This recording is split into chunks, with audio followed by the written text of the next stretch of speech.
Yuk jadi bagian dari dakwah kami. Dukung operasional dakwah dan sosial kami, raih pahala amal jariah yang terus mengalir sampai hari kiamat. Assalamualaikum warahmatullahi wabarakatuh. Alhamdulillah, selalu saja lisan kita bersyukur dan berterima kasih kepada Sang Pencipta Allah. Nikmat Allah tidak pernah berhenti, selalu saja melimpah kepada kita dari makanan, minuman, pakaian, oksigen, air, dan apapun yang membuat roda kehidupan bisa berjalan. Dari pertama kita lahir sampai hari ini, dan terus saja rezeki itu akan ada sampai salah seorang di antara kita wafat.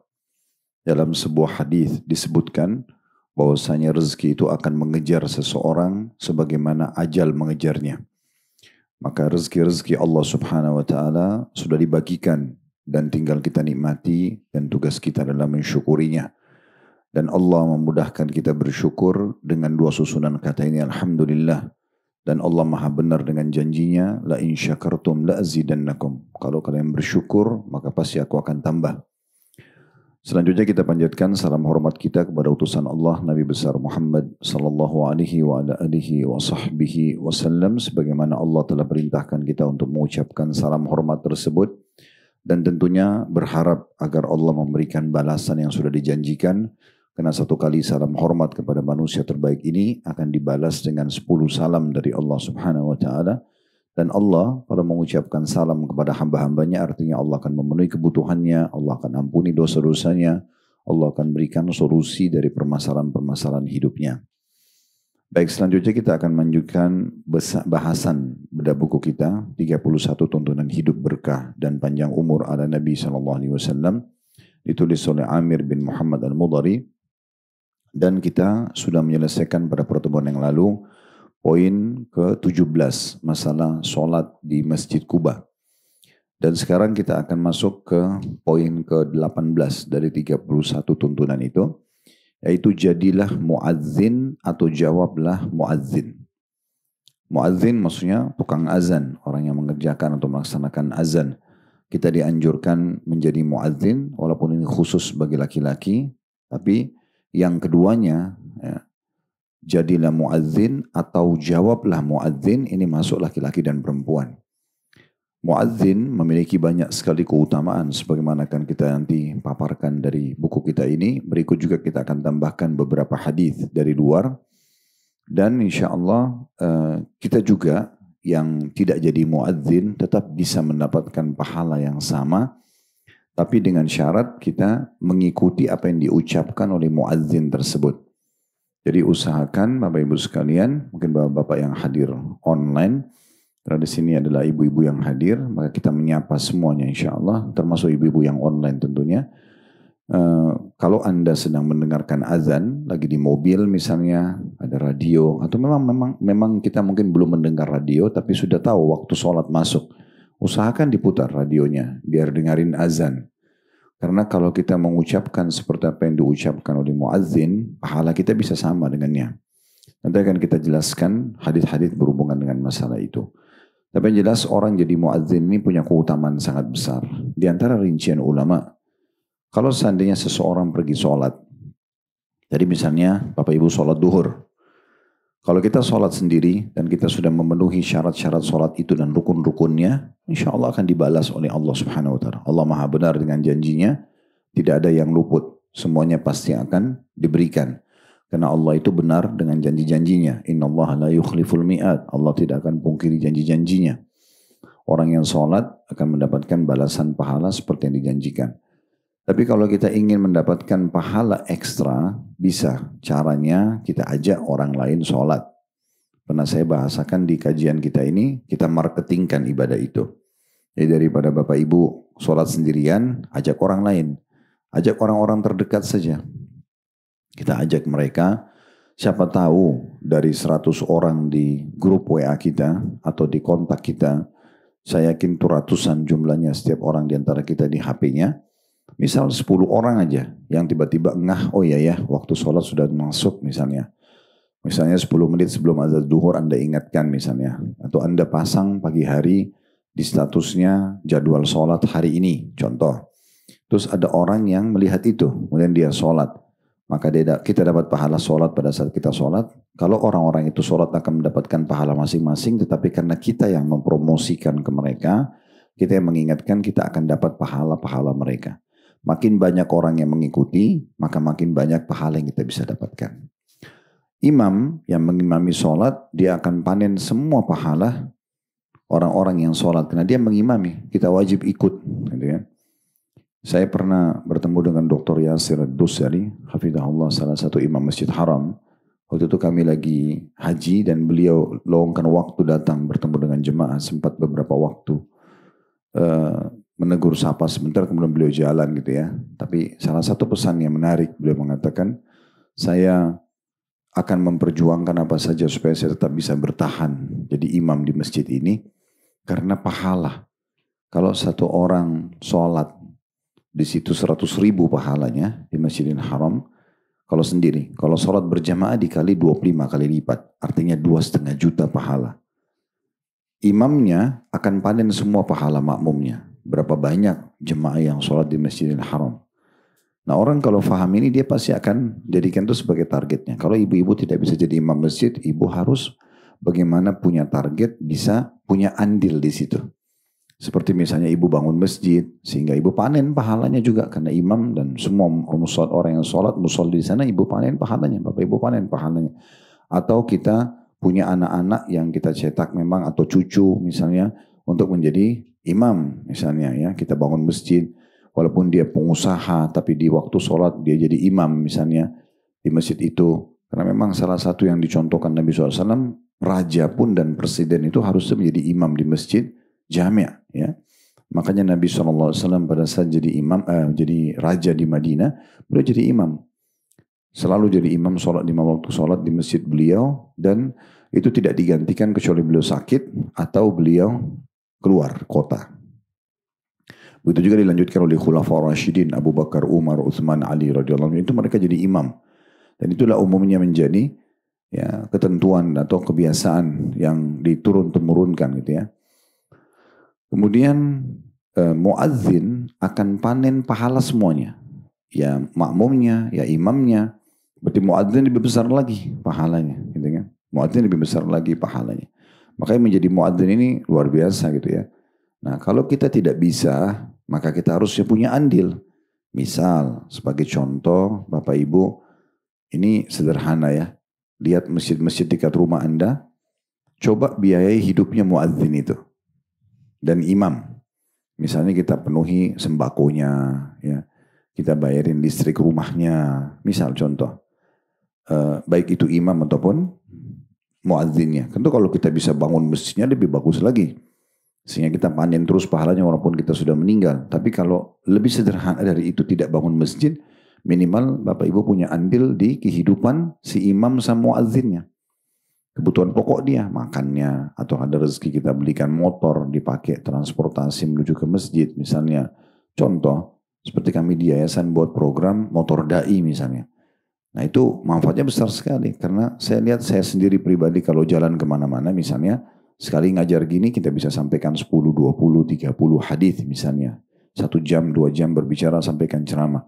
Kalau kita siapin transportasi mereka, sehari 1 kali aja jadwal pengajiannya misalnya, nah, itu maka sudah cukup berapa banyak kita bisa panen pahala selama transport itu dipakai contohnya. Atau yang lebih sederhana, kita tadi saya bilang tanggung misalnya listrik rumahnya, atau kontrakannya, ya, tadi makanannya, juga jangan lupa sejadah yang dipakai oleh imam, gitu kan, contohnya. Apalah, atau kita punya andil di masjid dekat rumah, kita perbaikin tempat wuduknya, kita siapin mungkin kalau ada tanah kosong untuk rumah imam atau ruang imam dan seterusnya lah. Intinya kita usahakan punya andil. Karena andil kita pada diri seseorang yang aktif di jalan Allah, berarti kita punya andil pahala di situ. Ya, kita punya andil pahala. Siapa saja gitu ya. Atau anak-anaknya kita masukkan ke pesantren, kita beasiswakan, kita yang bayar gitu ya. Misalnya imam atau muadzin itu anaknya kita sekolahkan ke satu pesantren tahfidz Quran, kita yang biayai. Harapannya nanti dia melanjutkan estafet orang tuanya misalnya. Nah itu semua adalah ajang pahala dan partisipasi kita bersama mereka. Nah ini cara cerdas untuk meraih pahala ekstra di jenis ibadah yang sama yang sedang kita kerjakan. Kan kita bicara sholat misalnya.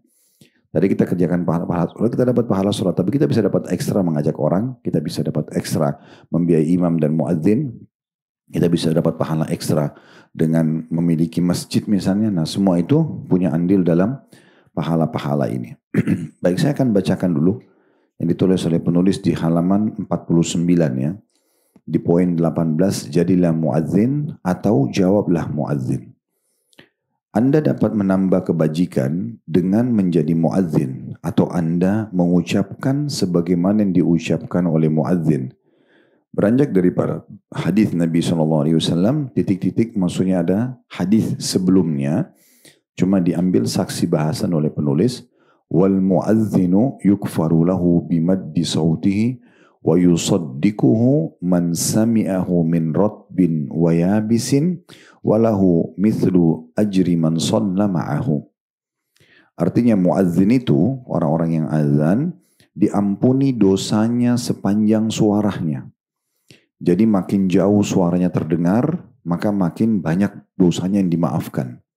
Ya, kalau di masa dulu orang terbatas karena tidak ada pengeras suara. Di masa sekarang masjid-masjid sudah bisa dengan pengeras suara. Kalau mungkin dulu tidak pakai mikrofon, kayak kita isi pengajian begini, paling maksimal yang dengar suara saya di lantai ini saja. Tetapi kalau dengan mikrofon bisa saja di lantai 2, lantai 1, semuanya bisa mendengarkan. Bahkan bisa dipasang speaker keluar misalnya, sehingga makin banyak orang yang dengar. Ya. Seperti azan Masjid Nabawi itu bisa terdengar sampai kilometer, bisa 6-7 kilometer. Ya, terdengar. Karena memang speakernya sangat bagus gitu ya. Itu contohnya. Intinya muadzin itu akan diampuni dosanya sepanjang suaranya terdengar.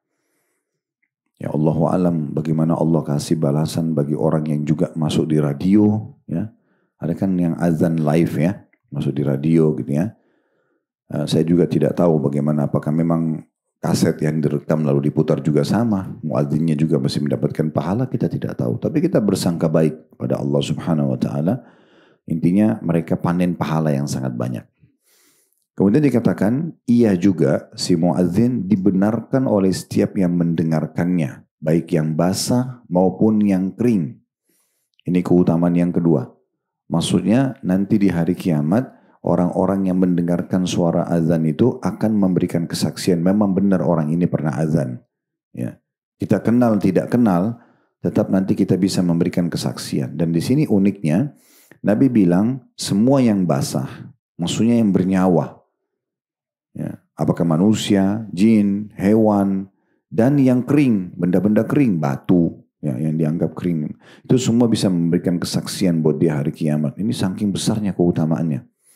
Dan kita tidak bisa hitung lagi berapa banyak butiran pasir, batu-batu, ya, benda-benda mati di sekitar situ ya, atau benda kering.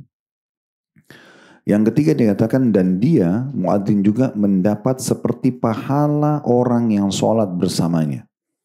Baik yang ikut sholat bersama di masjid bersama dia, atau yang sholat di rumah, sholat di tempat kerjanya, tapi kena dengar azan dia, jadi akhirnya orang sholat, maka dia panen semua pahalanya. Nah ini Allah punya cara menghitungnya. Karena untuk menghitung siapa saja yang dengar azan itu kan susah sekali. Tapi Allah punya cara, Allah pun menugaskan para malaikat yang akan melakukan perbuatan tersebut. Nah ini poin-poin penting yang bisa kita raih bagaimana keutamaan yang sangat besar didapatkan dari para muadzin. Tentu ini berarti menandakan juga kedudukan sholat itu sendiri. Karena azan untuk komandan sholat itu ya. Selanjutnya dikatakan seandainya Anda berada di masjid yang di dalamnya terdapat 100 orang yang melaksanakan sholat. Sedangkan Anda muadzin atau menjawab seruan muadzin, maka Anda mendapatkan pahala 100 orang sholat. Di samping atau selain sholat yang Anda lakukan. Jadi ini besar sekali keutamaannya. Berarti kita akan panen pahala semua orang yang ikut sholat. Nah tadi saya sempat singgung di awal pembukaan judul kita. Kalau kita nggak jadi muadzin, karena ibu-ibu nggak mungkin jadi muadzin. Nggak ada muadzin kecuali laki-laki dalam syariat Allah. Gitu ya. Perempuan tidak azan. Tetapi ibu bisa punya andil dengan cara menjawab dan mengikuti apa yang diucapkan oleh muadzin. Secara pribadi. Kan sunnahnya gitu kan, kalau kita dengar azan, ya kita menjawab seperti apa yang diucapkan. Kata Nabi SAW dalam sebuah hadis yang sahih, ini tidak disebutkan di buku kita. Ya, kalau kalian mendengarkan muadzin maka mendengarkan azan ucapkan seperti yang diucapkan oleh muadzin. Jadi kecuali dalam riwayat lain hayya 'alas shalah hayya 'alal falah kalian mengatakan la haula wala quwata illa billah. Kemudian bacalah salawat kepadaku karena siapa yang membaca salawat padaku maka satu kali Allah akan balas dengan 10 salam, dan mintalah al-wasilah untukku karena siapa yang minta al-wasilah untukku yang biasa kita baca ati Muhammadanil wasilata wal fadilah, itu istana termewah di surga nanti cuma untuk satu orang saja. Kata Nabi SAW, mintalah wasilah untukku karena siapa yang minta wasilah untukku dia akan mendapatkan syafaatku. Ya. Nah dengarkan sekarang hadisnya, kalau kita juga yang tidak azan bisa dapat pahala seperti muadzin yang sedang kita dengar itu, ya walaupun kita tidak azan. Dia dapat pahala berapa? Kita dapat pahala yang sama. Nah, tapi syaratnya kita ikutin. Kalau ibu dan bapak paham ini, berarti kita tidak harus menjawab satu orang muadzin. Sebagai contoh, masjid dekat rumah sedang azan, kita ikutin nih. Sudah selesai, kita sudah baca doa habis azan, ternyata masjid sebelah sana masih azan. Jawab aja lagi. Masjid sana masih azan, jawab aja lagi. Makin banyak makin bagus. Ya. Kan biasa orang ya, sudahlah saya sudah jawab azan ini, padahal azan sana masih ada. Bisa saja dia ulangi lagi. Ya. Ini contoh. Sebagai contoh misalnya ada sebuah hadis kata Nabi SAW, siapa yang mengucapkan pada saat muadzin mengucapkan asyhadu an la ilaha illallah wa asyhadu anna Muhammad Rasulullah, dia bilang juga wa ana asyhadu. Kan muadzin bilang asyhadu an la ilaha illallah, saya bersaksi tidak ada yang berhak disembah kecuali Allah. Atau pada saat potongan asyhadu anna Muhammad Rasulullah, saya bersaksi bahwa saya Muhammad adalah utusan Allah. Kalau Bapak Ibu bilang wa ana asyhadu, dan saya pun bersaksi, ditambah dengan wa ana ya, wa ana asyhadu, lanjut la ilaha illallah wahdahu la syarikalah wa anna Muhammadan abduhu wa rasuluh, maka akan diampuni dosanya yang lalu. Tapi setiap kali muadzin ucapin syahadat ini ya. Kalau tidak keburu bisa dibaca sampai muadzin belum selesai dari azannya. Ini contohnya. Nah, ini hadisnya kalau Bapak Ibu yang pegang bukunya di halaman 50. Dari Abdullah bin Amr, an Abdullah bin Amr radhiyallahu anhu, anna rajulan qala ya Rasulullah innal muadzinina yafdulunana. Faqala Rasulullah sallallahu alaihi wasallam qul kama yaqulun fa idan tahaita fasal tu'tah. Dari Abdullah bin Amr radhiyallahu anhuma bahwa seorang mengatakan, wahai Rasulullah, sesungguhnya para muadzin melebihi kami. Saya mendahului kami pahala. Karena enak dia azan, hitungan 5 menit maksimal 10 menit azan, udah. Mereka panen pahala kita semua.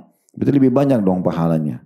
Maka kata Nabi SAW, kalau mau sama, katakanlah sebagaimana yang mereka ucapkan. Ikuti azan itu. Jika selesai azan, maka mohonlah berdoa. Karena kita tahu doa antara azan iqamah mustajab. Niscaya permohonanmu akan dikabulkan. Yakni Allah akan menerima doamu. Ya. Tentu di sini penulis hanya mengangkat kurang lebih 3 atau 2 buah hadis ya. Seperti biasa karena buku ini ringkas, maka kita akan kuatkan dengan riwayat-riwayat sebelumnya.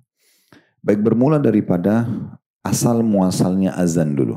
Ini tambahan, di buku kita tidak ada. Di masa Nabi SAW setelah hijrah ke Madinah, waktu di Mekah belum ada azan. Setelah Isra Mi'raj belum ada azan.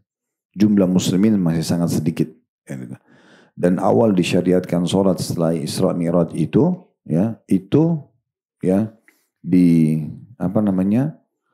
sholat itu semua 2-2 rakaat.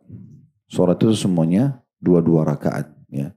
Jadi subuh 2, duhur 2, asar 2, maghrib 2, isya 2. Nanti setelah Nabi SAW hijrah ke Madinah, artinya 3 tahun setelah Nabi SAW Isra Mi'raj, karena Isra Mi'raj itu terjadi tahun 11 dari masa kenabian. Nabi kan 13 tahun berdakwah di Mekah. Itu baru ada pengubahan jumlah rakaat. Subuh tetap bertahan, duhur, asar, isya ditambah 2-2 rakaat, maghrib ditambah 1 rakaat. Baru berubah, itu di fase Madinah. Dan baru pada saat itu disyariatkan azan. Nah awal mulanya waktu mau disyariatkan azan itu, Nabi SAW melihat sudah makin banyak muslimin. Butuh satu panggilan buat mereka ngumpul supaya mereka tahu waktu sholat. Maka Nabi suruh, ayo carilah sesuatu kepada para sahabat yang bisa menjadi sumber panggilan orang sholat.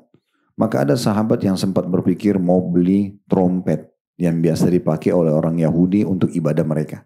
Yahudi itu kalau mau ibadah mereka pakai trompet. Makanya kita biasa di tahun baru itu dilarang oleh ulama jangan tiup-tiup trompet karena itu menyerupai mereka, gitu kan. Nah, kemudian ada juga yang berpikir beli lonceng seperti Nasrani.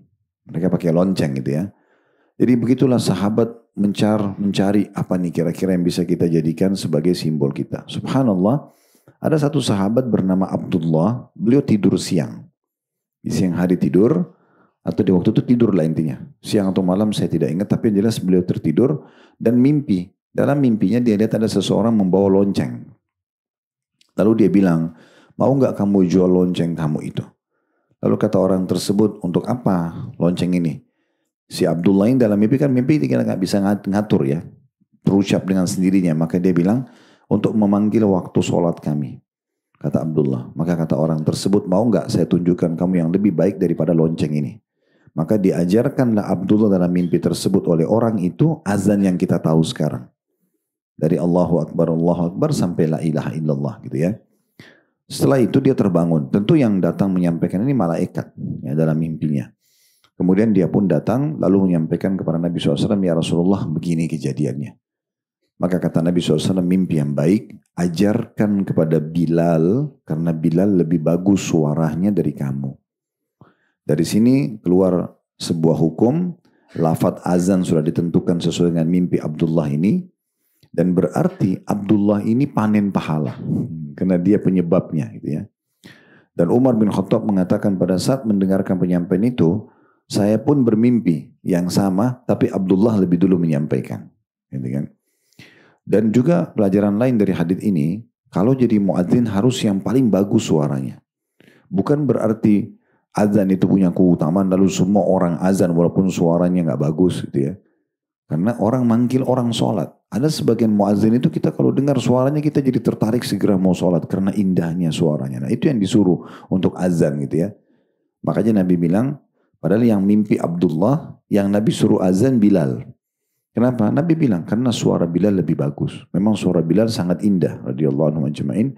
Intinya seperti itu. Nah, ini awal sejarah daripada azan itu, ya.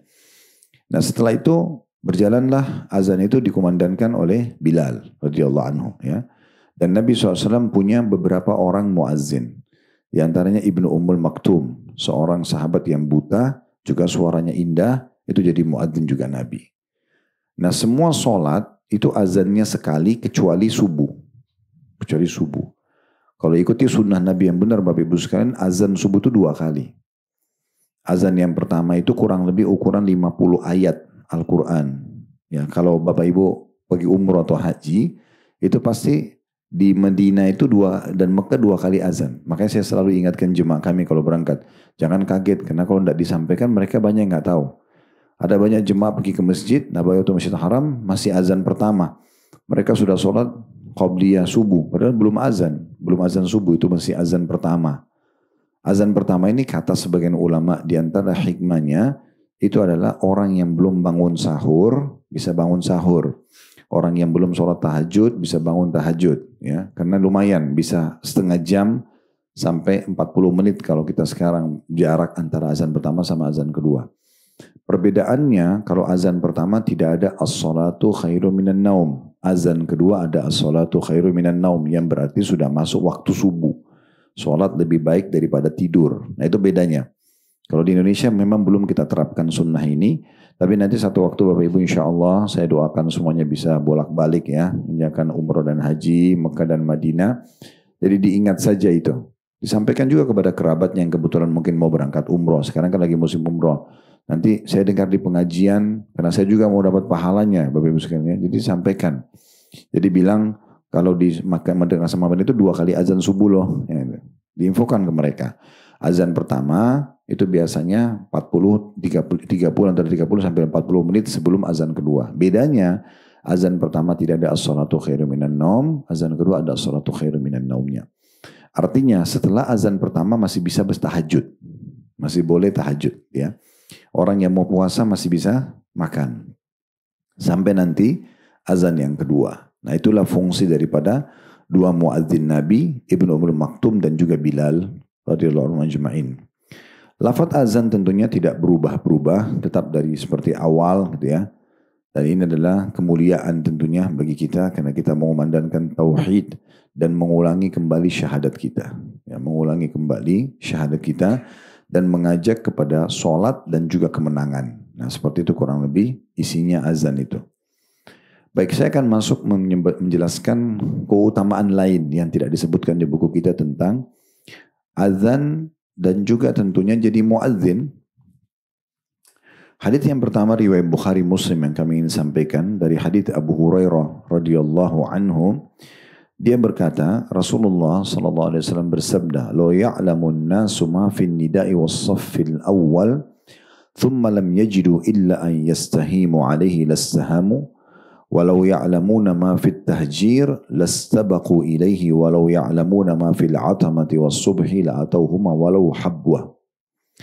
Kata Nabi Muhammad SAW, seandainya orang-orang itu muslim ya, mengetahui pahala yang disembunyikan atau disiapkan atau terkandung pada azan dan saf pertama. Di sini yang dimaksud dengan mengetahui pahala yang terkandung atau tersimpan atau disediakan di azan. Yang pertama jadi muadzin, yang kedua jawab azannya, yang ketiga segera sholat, gitu ya, menjawab azan tersebut, ya, mengucapkan. Jadi yang pertama itu menjawab azannya, jadi muazzinnya, kemudian kita menjawab azannya dengan lafaz, yang ketiga segera mengerjakan sholatnya. Nah, 3 hal itu masuk dalam penjelasan seandainya orang-orang mengetahui pahala yang dijanjikan pada azan. Sekali lagi ya, baik jadi muazzinnya atau kita mengucapkan tadi seperti diucapkan muazzin atau kita segera mengerjakan sholatnya karena azan itu. Dan juga saf pertama, ini bagi laki-laki secara khusus ya, kalau mereka ke masjid jangan di saf belakang.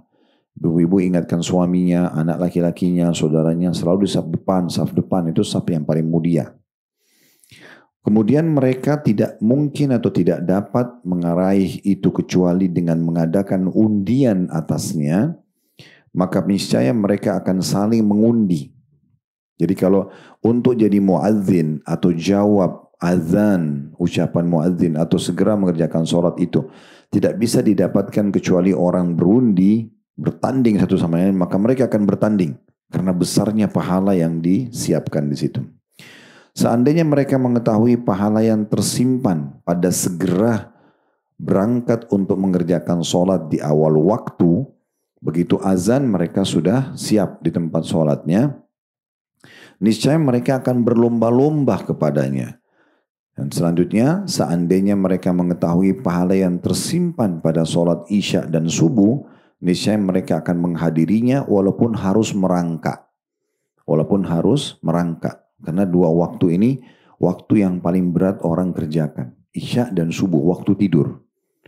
Ya, waktu tidur orang kadang-kadang ngantuk. Biasa itu isya dan begitu juga subuh untuk bangun, mengerjakan sementara orang masih menikmati tempat tidurnya.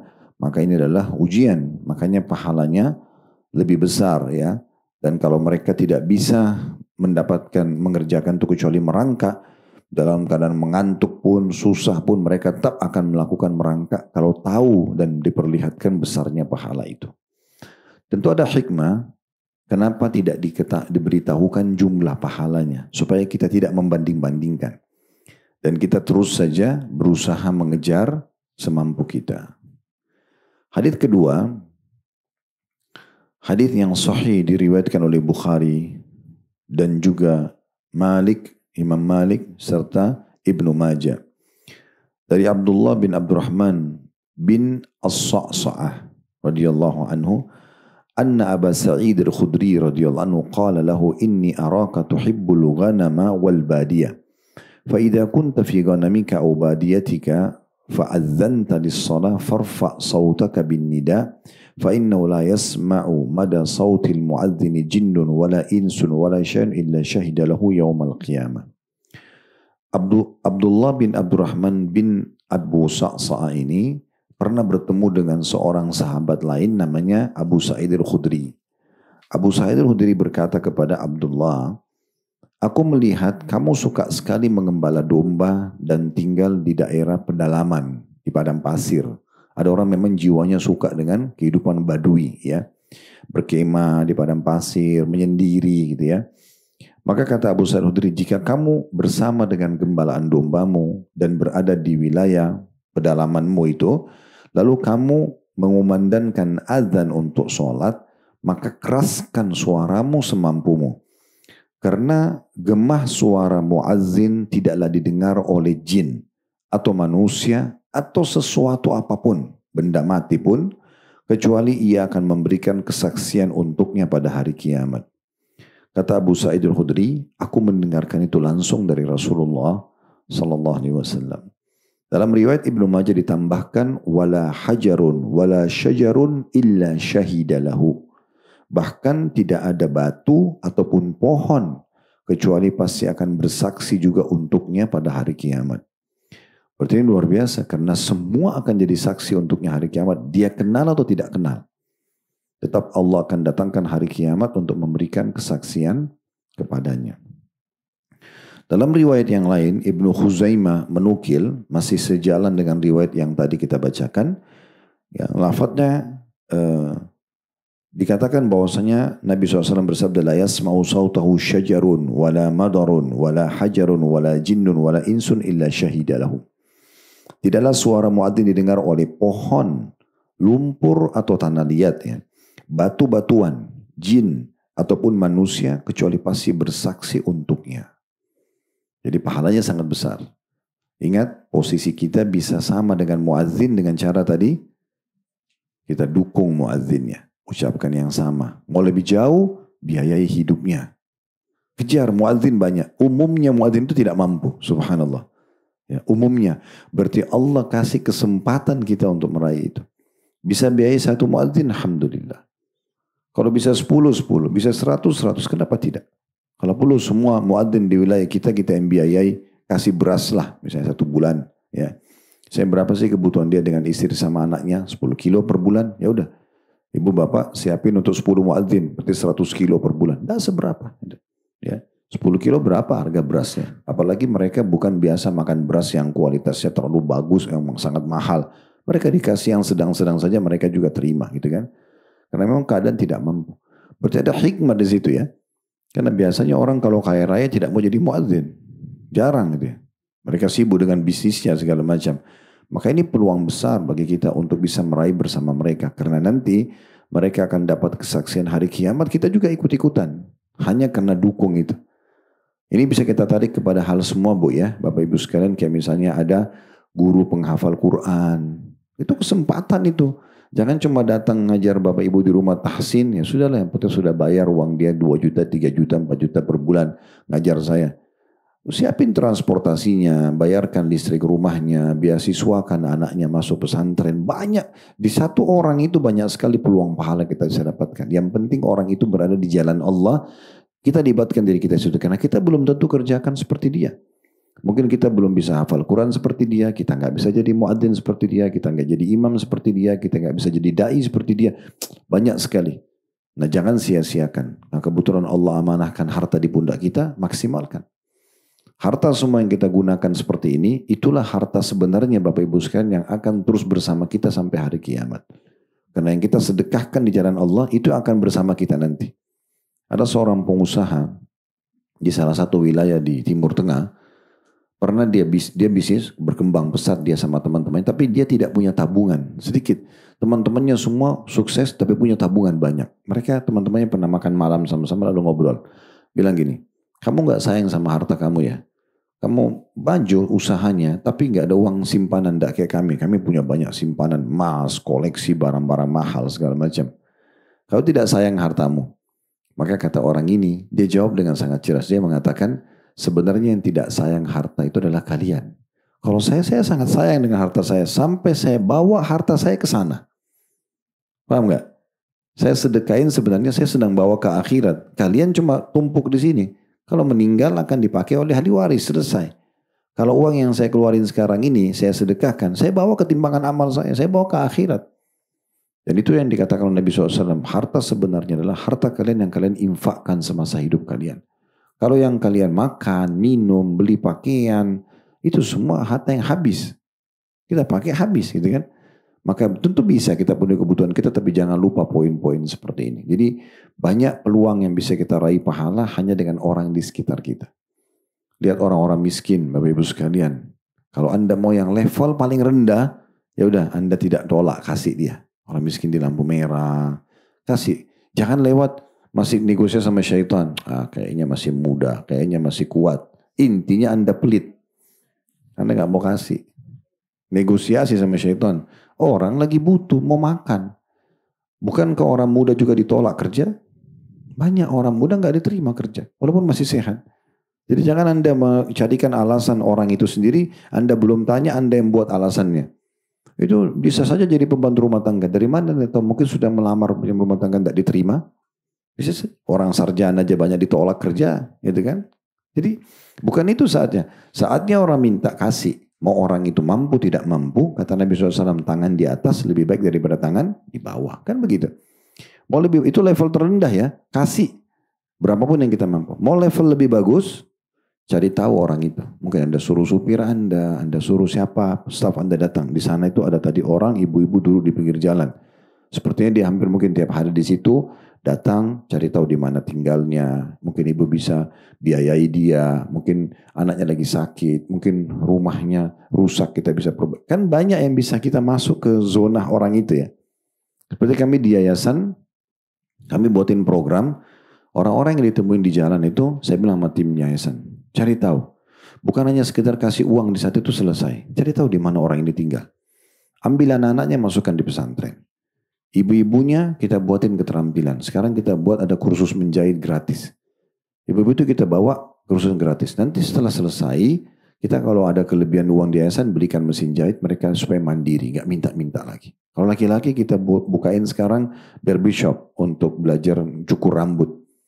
Itu sudah berjalan, alhamdulillah. Jadi ada sesuatu yang lebih besar yang bisa kita dapat. Hanya kan berhenti mengemis, punya income. Kita tidak tahu satu waktu dia menjadi orang yang mampu, Allahu a'lam. Yang penting dia sudah tidak mengemis. Kita juga bantu program pemerintah mengentaskan kemiskinan sebenarnya kan gitu.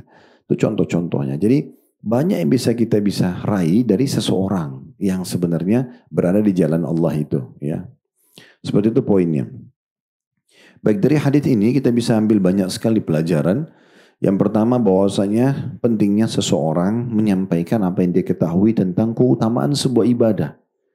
Jadi Bapak Ibu kalau sudah tahu begini jangan tinggal diam gitu kan. Disampaikan kepada suami, kepada anak-anak, kepada ponakan. Mungkin ibu yang hadir di sini bisa tulis satu kesimpulan dari atau yang dari buku kita saja tadi misalnya. Terus di-share di grup keluarga. Mungkin ada yang baca. Kita berharap anggaplah tidak semua nerima tapi ada yang baca, ada yang faham. Alhamdulillah, itu sangat bagus gitu ya. Ini contohnya. Jadi kita sebarkan. Di sini Abu Sa'id Al-Khudri menasehati seseorang yang bernama Abdullah. Sebenarnya Abdullah tidak bertanya. Tapi dia bilang, Abdullah sepertinya saya lihat kamu ini suka sekali mengembala kambing. Orang kalau kambing itu Bapak Ibu sekalian ke gurun-gurun, ke bukit-bukit, jauh dari orang. Kalau kau ke sana, tinggal di pedalamanmu juga, kalau azan kerasin suaramu. Saya dengar sendiri dari Nabi loh ini. Bahwasanya tidak ada yang mendengar suara muadzin, jin, manusia, pohon, batu, semuanya kecuali jadi saksi pada hari kiamat. Di sini kan Abdullah tidak nanya, tapi Abu Sa'id Al-Khudri mencuri tanda kutip kesempatan, meraih kesempatan dengan ini mumpung nih orang ini saya ketemu, nasihatin. Gak ada ruginya untuk nasihatin orang tutup auratnya, untuk nasihatin orang sholat, ya. Saya sudah sering ingatkan, maaf asisten rumah tangga di rumah. Berikan mukena yang bagus, sejadah yang bagus, tempat tidurnya yang layak, niatkan karena Allah itu pahala. Kasihkan Al-Quran, biar dia biasa baca, dengarin ceramah mungkin di kamarnya. Ada manfaat yang bisa kita kasih. Ada orang subhanallah mungkin sudah 3 tahun, 4 tahun pembantu sama dia, gak pernah dipeduli masalah sholatnya. Yang penting hak dia dikasih, dia gak pernah peduli cari pahala dari orang tersebut. Ini sayang sekali. Ya. Ini contohnya. Pelajaran yang kedua, pentingnya seseorang peduli dengan azan.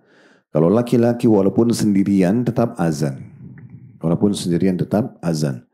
Ada kelebihan Bapak Ibu sekalian, kalau orang hidup terpencil di padang pasir, tidak ada orang-orang, dia sendiri. Tapi tetap dia azan dan dia sholat, itu pahalanya 50 kali lipat. Pahala sholatnya. Kita kan kalau sholat sendiri 1, kalau sholat berjamaah 25. Kalau orang di pedalaman, di gunung-gunung tidak ada orang, tapi tetap dia sholat itu 50 kali lipat. Karena dianggap dia sendirian, bisa saja dia tidak sholat, tapi dia tetap mau jaga keimanannya itu luar biasa.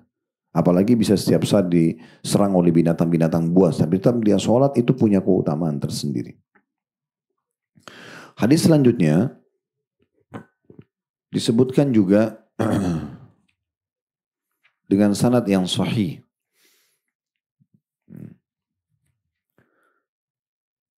Diriwayatkan oleh Ahmad dan juga An-Nasai. Hadis ini kalau dari An-Nasai sama Ahmad dinyatakan hadisnya hasan. Tetapi oleh Syekh Albani disahihkan setelah ditelusuri riwayat-riwayatnya. Dari Al-Bara' ibn Azib radhiyallahu anhu bahwa Nabi SAW bersabda, Inna Allah malaikatu yusalluna ala saffil muqaddam wal mu'adzinu yukfaru lahu mada sawti wa yusaddiquhu man sami'ahu min ratbin wa yabisin wa lahu mithla ajri man salla ma'ahu. Sesungguhnya Allah dan para malaikatnya bersalawat kepada orang-orang yang berdiri di saf paling depan solat. Maksudnya Allah mengampuni dosanya, Allah menerima hajatnya, dan muadzin itu akan diampuni sejauh jangkauan suaranya. Yang mendengarnya, baik yang basah maupun kering, akan selalu memberikan kesaksian untuknya, dan dia akan mendapatkan pahala semua orang yang sholat disebabkan karena kumandan azannya. Kemudian hadis yang lain juga dengan sanad sahih riwayat Abu Daud dan Tirmidzi dari hadis Abu Hurairah radhiyallahu anhu di mana Nabi SAW bersabda, Al-imamu dhamin wal muadzinu mu'taman. Allahumma arsyidil a'immata wakfir lil muadzinin. Imam itu adalah penjamin, maksudnya penjamin para makmum. Ya, makanya imam itu harus betul-betul menjaga kehusyuan sholatnya, ya, dia harus menjaga kesempurnaan sholatnya karena dia adalah penjamin makmum-makmumnya, gitu ya. Dan muadzin adalah orang-orang yang dipercaya karena dia tidak boleh sembarangan azan. Bayangkan kalau belum azan maghrib dia sudah azan, orang semua dengar suaranya bisa buka puasa belum waktunya, misal contoh. Atau dia azan sebelum subuh jauh, orang berhenti semua. Orang pikir sudah masuk puasa, padahal sebenarnya masih belum. Contohnya, jadi nggak boleh sembarangan. Muadzin itu harus betul-betul orang yang bisa dipercaya. Dan umumnya muadzin itu subhanallah, kalau dia komitmen menjaga, itu bisa Allah munculkan sifat kejujuran dalam hatinya. Ya. Karena memang dia harus jujur dengan lafaz-lafaznya, azan, waktunya harus tepat. Gitu ya. Dan azan itu miliknya muadzin, kalau iqamah miliknya imam. Artinya muadzin azan sesuai dengan yang dia tahu waktunya. Tapi iqamah tidak didirikan sampai imamnya mengizinkan. Kalau ada imam resmi di situ, nggak boleh sembarangan orang datang kemudian tiba-tiba batalin gitu ya. Tiba-tiba batalin itu. Maksudnya dia batalin ini dia jadi imam, dia batalkan kedudukannya imam yang pertama, nggak boleh. Kalau ada imam di situ nggak boleh dilangkahi kecuali dia yang izinkan gitu ya. Itu salah satu hukumnya yang harus kita ketahui ya. Kemudian Nabi SAW juga menyebutkan dalam hadis yang lain, Al-mu'adzinuna umana, al-a'immatu dhumana, Allahumma kfir lil mu'adzinin wa saddidil a'immah. Para muadzin adalah orang-orang yang dipercaya. Dan para imam adalah orang-orang yang menjamin makmumnya. Lalu Nabi doakan, Ya Allah ampunilah semua muadzin. Doa Nabi ini kata ulama hadits berlaku sampai hari kiamat. Walaupun sekarang ada orang muslim belum lahir, tapi nanti ternyata 30 tahun ke depan dia jadi muadzin juga dapat doa ini. Ya Allah ampunilah semua muadzin dan luruskanlah para imam. Nah, luruskan para imam maksudnya supaya dia istiqomah dalam agama gitu ya, karena dia memimpin orang sholat gitu ya. Begitu juga dalam hadis yang lain, kata Nabi SAW dalam hadis yang sahih riwayat Ibnu Hibban, Al-imamu dhamin wal muadzinu mu'taman fa'arsyadallahu la'imma wa'afa 'anil muadzinin. Imam adalah penjamin atau penanggung jawab dan muadzin adalah orang yang dipercaya. Maka semoga Allah meluruskan para imam dan memaafkan para muadzin. Di antara di sini Allah luruskan para imam, kalau orang jadi imam harus paham Bapak Ibu sekalian, kalau mereka lupa jumlah rakaat, misal rakaat sholat duhur tadi tahiyat ya, dia lupa nih, dia belum tahiyat, dia berdiri ke rakaat ketiga dan dia ragu, sudah tahiyat belum ya gitu ya, ternyata ada makmumnya ingatkan subhanallah, dia ikuti makmumnya. Gak boleh dia ngotot untuk ya tetap berdiri ke rakaat ketiga padahal dia tahu dia belum tahiyat. Ya. Kecuali dia yakin, dia lebih yakin kalau emang dia sudah tahiyat ya sudah nggak masalah. Sebagai makmum kita ikuti imam, nggak boleh kita langgar, gitu ya. Seperti itulah peraturan dalam bab sholat itu. Hadis selanjutnya yang menunjukkan tentang keutamaan azan, saking dahsyatnya sampai semua syaitan yang dengar azan lari. Disebutkan dalam hadis yang sahih diriwayatkan oleh Bukhari, Muslim, Abu Daud, An-Nasai dan Malik dari hadis Abu Hurairah radhiyallahu anhu bahwasanya Rasulullah SAW bersabda idza nudiya bis salati adbara asy-syaitanu wa lahu duratun hatta la yasma' at-ta'zin fa idza qudiya al-adhan aqbal fa idza thuwiba biha adbar فإذا قضي التثويب أقبل حتى يخطر بين المرء ونفسه يقول أذكر كذا لما لم يكن يذكر من قبل حتى يظل الرجل ما يدري كم صلى. Apabila azan untuk sholat dikumandangkan, maka syaitan melarikan diri, maafin ya, terkentut-kentut begitu terjemahannya ya, mengeluarkan angin sampai dia tidak mendengarkan azan. Karena takutnya dengan azan itu, syaitannya lari terbirit-birit sampai tidak dengar azan. Artinya tempat yang sangat jauh, mungkin di lautan sana, ya, mungkin di tengah hutan, gitu. Dia larikan diri. Apalagi kalau di kota begini kan azan dikumandangkan itu hampir saut menyaut, gitu ya. Sampai syaitan akan larikan diri sampai tidak mendengar azan dalam kondisi mengeluarkan angin tadi ya. Apabila azan diselesaikan, sudah selesai azan, dia datang lagi. Menggoda orang yang mau sholat nih. Yang tidak mau sholat, sahibnya syaitan nggak digoda lagi. Karena sudah temannya syaitan gitu ya. Yang digoda orang yang mau sholat saja. Supaya dia tunda sholatnya, dia tidak sholat. Apabila iqamah dikumandangkan, dia melarikan diri lagi.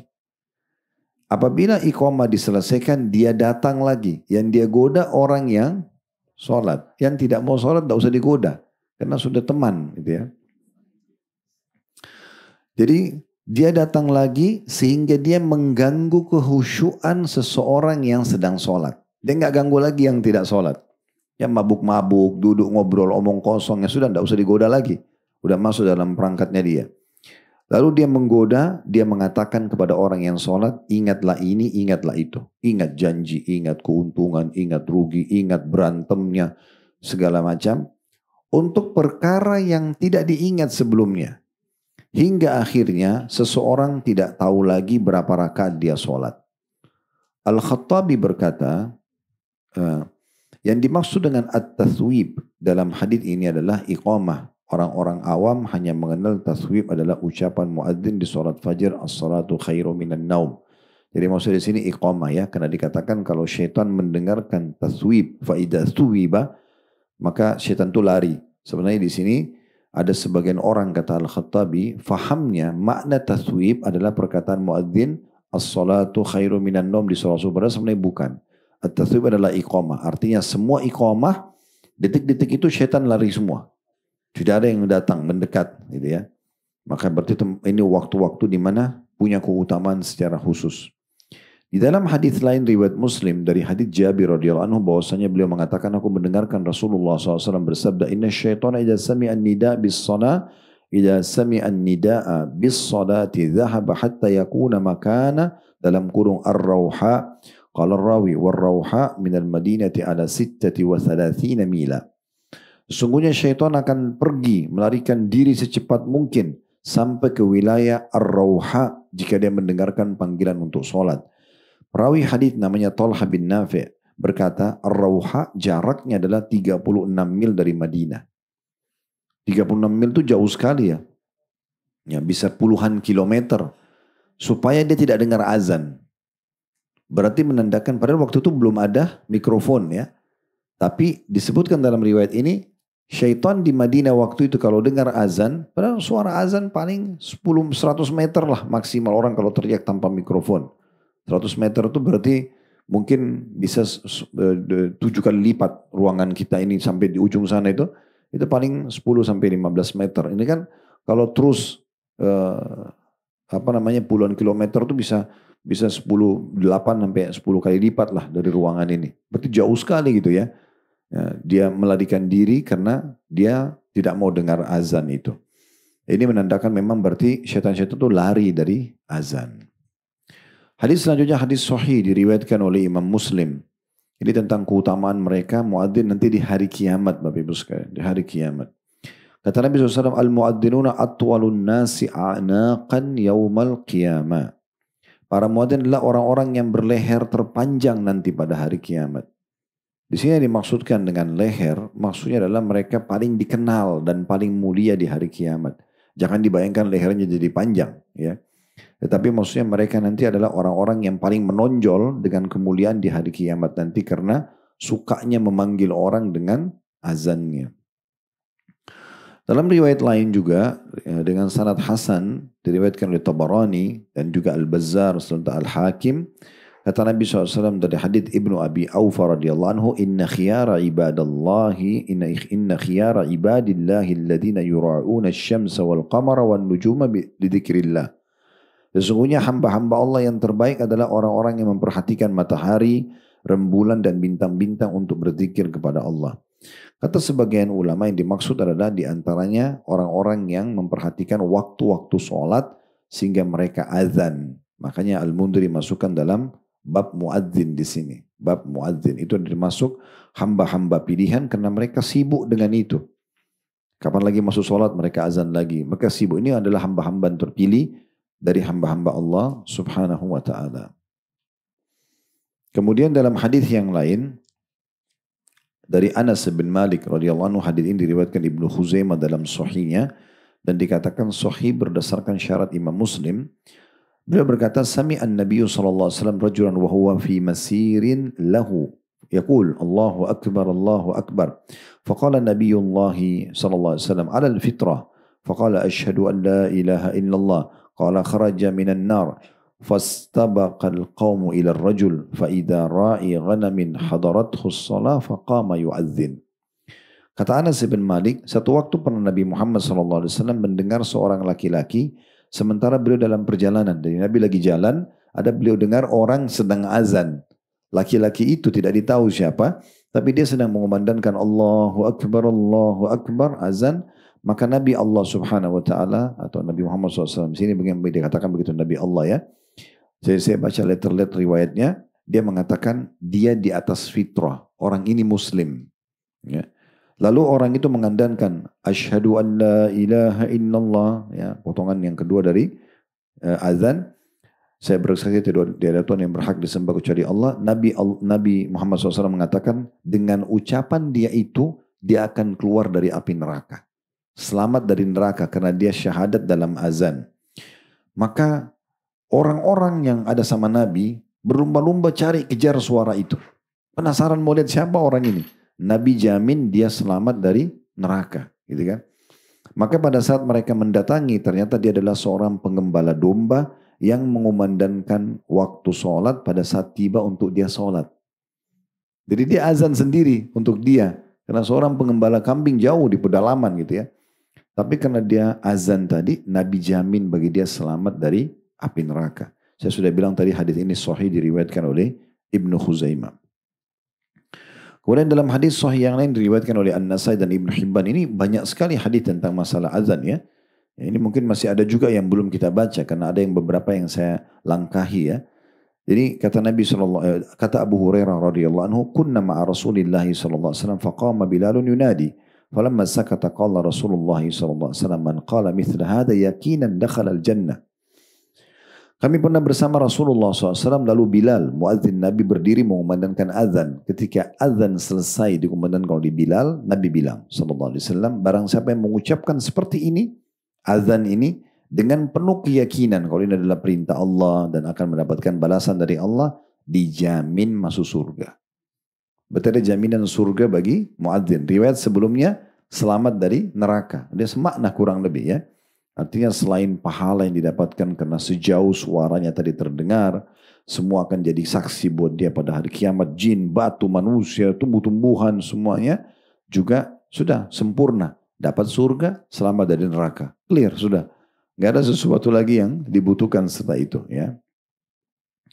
Di dalam riwayat sahih yang lain, mirip juga dengan ini, yang diriwayatkan oleh Abu Daud dan juga An-Nasa'i dari hadits Uqbah bin Amir radhiyallahu anhu bahwa Nabi SAW bersabda, ya'jabu rabbuka min ra'i ghanamin fi ra'si shaziyatin lil jabal yu'adhdhinu bis salati wa yusalli فيقول الله عز وجل انظروا إلى عبدي هذا يؤذن ويقيم الصلاة يخاف مني قد غفرت لعبدي وأدخلته الجنة.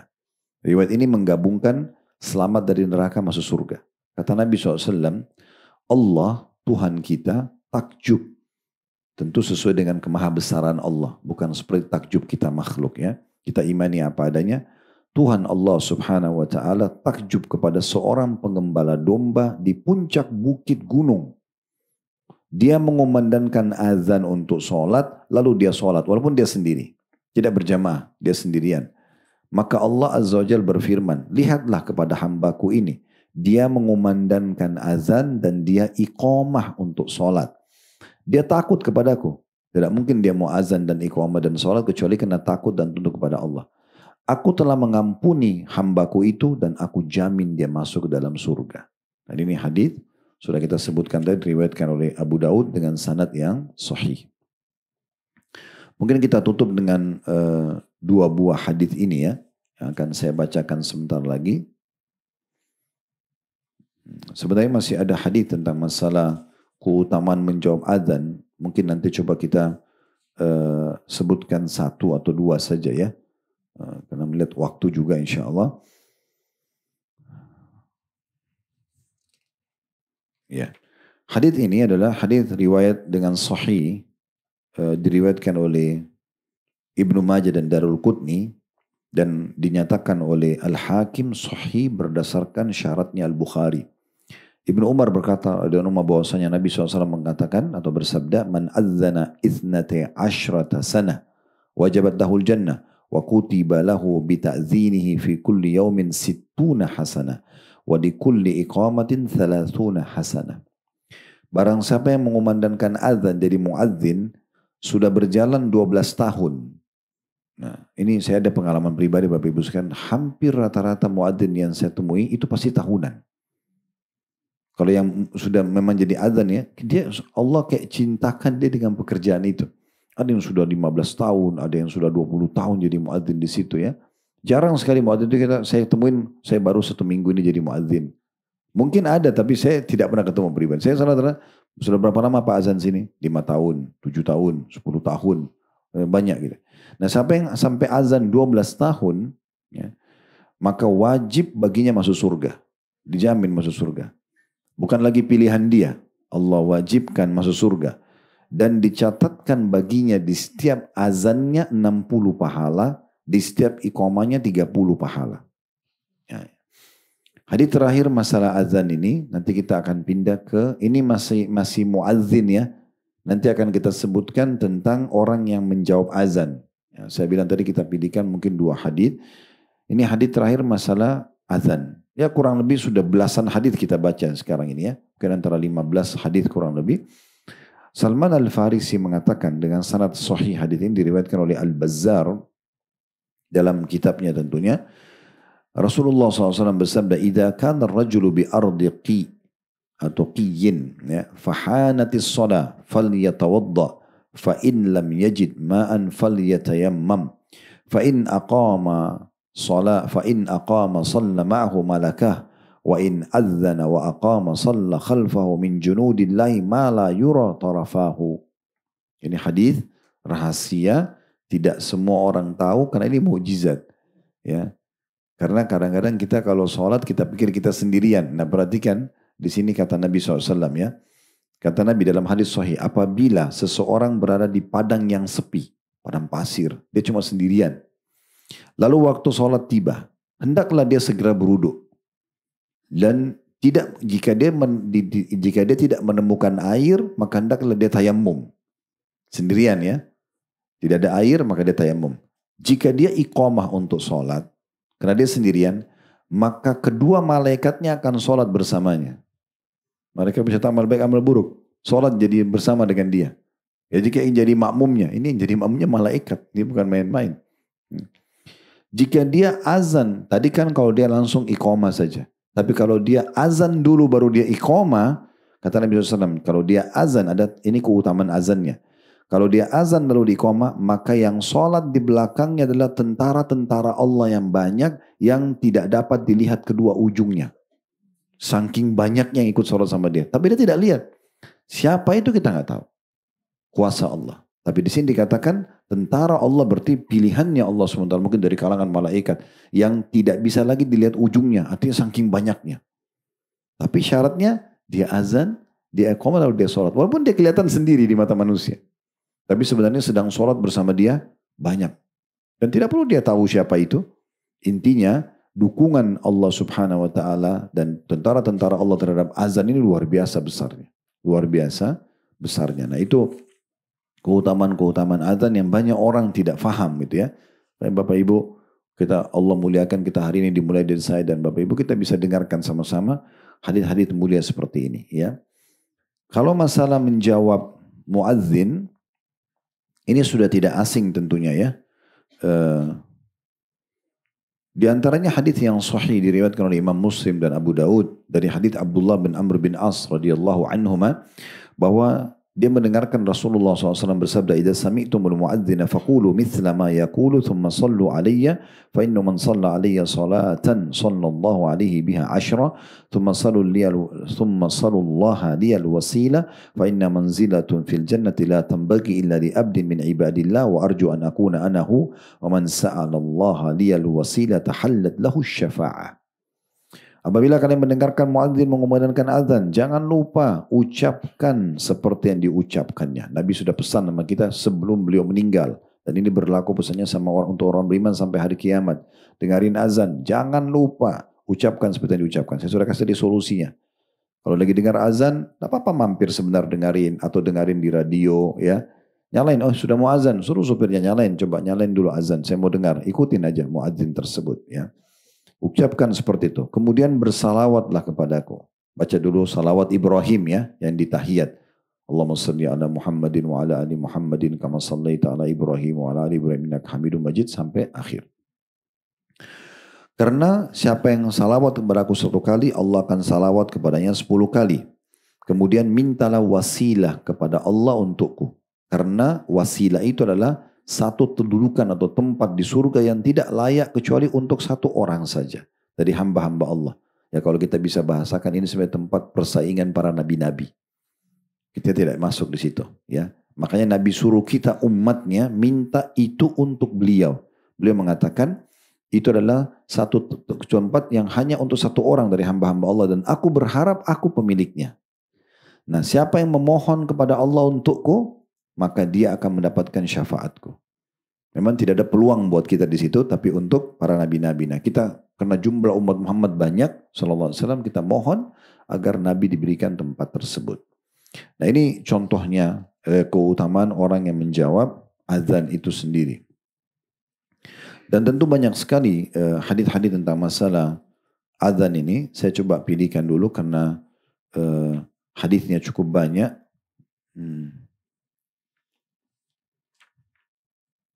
Ya, mungkin diantaranya saja ucapan yang kita ucapkan ya.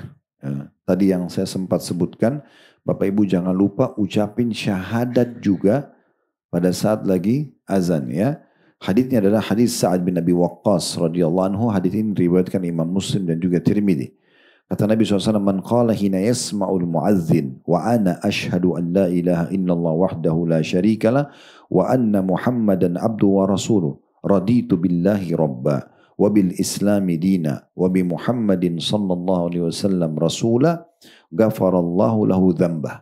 Nah di sini ada lafaz tadi saya belum sempurnakan di awal, nanti kita ingatkan di sini ya. Kata Nabi SAW, barang siapa yang ketika mendengarkan muadzin mengumandangkan azan lalu dia mengatakan wa ana asyhadu an la ilaha illallah, dan aku pun bersaksi bahwa saya tidak ada Tuhan yang berhak disembah kecuali Allah, wahdahu la syarikalah, tidak ada sekutu bersamanya, dia Maha Esa dan tidak ada sekutu bersamanya, wa anna Muhammadan abdu wa rasuluh, dan bahwasanya Muhammad adalah hamba juga utusannya, raditu billahi rabba, saya ridha Allah sebagai Tuhan, wa bil islami dina, dan Islam sebagai agama, wa bi Muhammadin sallallahu alaihi wasallam rasula, dan Nabi Muhammad SAW sebagai utusan Allah, ghafarallahu lahu dzamba. Allah akan mampuni dosa-dosanya yang lalu. Allah akan ampuni dosa-dosa yang lalu. Tapi di sini yang perlu digarisbawahi, ini Bapak Ibu baca sementara azan dikumandangkan. Dan yang paling tepat kata sebagian ulama adalah di saat syahadat dikumandangkan. Di saat syahadat dikumandangkan. Jadi kalau misalnya muadzin bilang asyhadu an la ilaha illallah, kita juga bilang asyhadu an la ilaha illallah, terus kita tambah lagi wa ana asyhadu an la ilaha illallah wahdahu la syarikalah wa anna Muhammadan abduhu wa rasuluh raditu billahi rabba wa bil islam dina wa bi Muhammadin sallallahu alaihi wasallam rasula. Jangan ditambah-tambah dan diubah-ubah lafadznya ya. Begitu. Karena kalau dalam zikir pagi, raditu billahi robba, wa bi Muhammadir rasulah dulu. Wa bil islami dina. Kalau zikir pagi petang itu, jadi setelah Allah, Nabi Muhammad baru Islam. Kalau di sini tidak. Allah dulu, raditu billahi robba, baru bi islami dina, balik Muhammadin SAW rasulah. Gitu ya.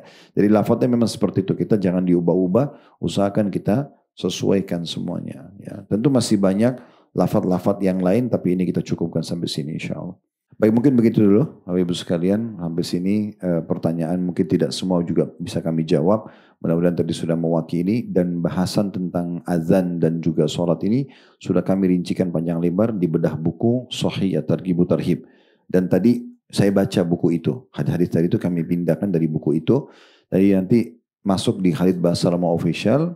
Bapak Ibu kalau yang belum ikut bisa subscribe, habis itu tekan logonya, di bawahnya itu ada beberapa pilihan, kecil-kecil tulisannya, tapi ada dicari sampai ada tulis playlist, diklik nanti akan keluar kajian Shahih At-Targhib Tarhib, dicari. Nanti akan bisa bahas tentang, atau ada bahas tentang bab ini. Atau mungkin Anda mau cari di Instagram potongan-potongan pendek. Jazakumullah khair, teman-teman tim di kantor tidak kurang dalam menyusun masalah itu. Itu saja mungkin Bapak Ibu sekalian, semoga bermanfaat. Kalau ada benar dari Allah silakan diambil dan diamalkan. Kalau ada salah dari saya mohon dimaafkan, dan saya istighfar kepada Allah Subhanahu wa taala. Subhanakallahumma bihamdika asyhadu an la ilaha illa anta astaghfiruka wa atubu ilaik. Wassalamualaikum warahmatullahi wabarakatuh.